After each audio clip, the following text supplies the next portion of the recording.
Sydney 2000, I was probably 8 years old, and that's the first Olympics I can remember sort of sitting down and watching and stuff. But being involved in swimming and hockey growing up, it were always Olympic sports, and the pinnacle of those sports were the Olympics. You know, it sort of started long before even becoming a triathlete in 2010. So yeah, it's been a really long journey, but glad to finally make the Olympics now this year.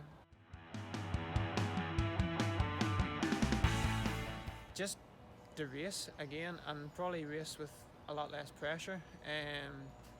Probably the most pressure came from myself in those 5 races, and as much as I didn't want to race defensively, that's what I found I was doing.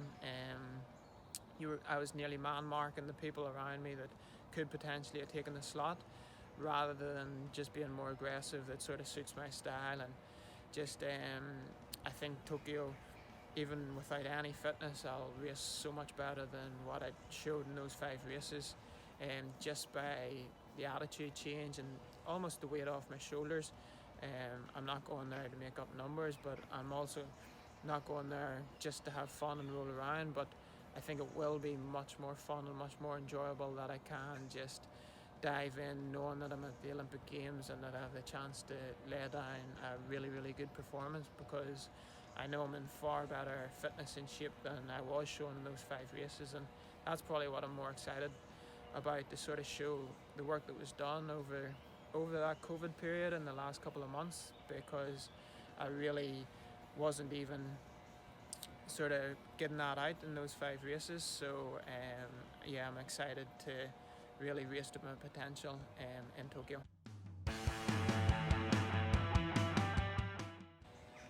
I guess with the focus mainly being on qualification, we don't want to do too much and put it too big a focus on that now, because we don't want to burn out. So we're just touching that with sort of indoor sessions with heat chambers and humidity and temperature, but it's more just to slightly acclimatise and just be used to it, more than sort of being in a rush to try and to be ready for those conditions. We will have 2 weeks over there before the race, so that will help that we're in the actual conditions that we're going to race in.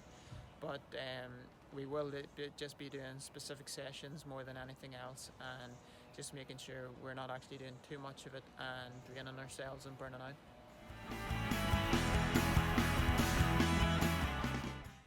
I guess initially I was disappointed crossing the line, or even partly through the run. I knew Zach House from Luxembourg was going to jump me for that last qualification slot, and we always did describe it as the last slot, but in theory there was 2 slots behind for tripartite slots, and that's nearly what I fell into.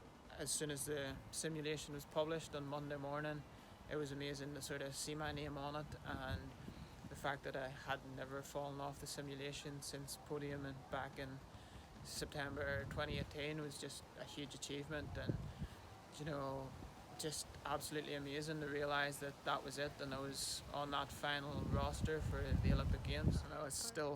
It's so crazy to hear the words out loud that I'm going to be an Olympian. So, but that's it done. So now it's time to get ready and have a great performance out in Tokyo.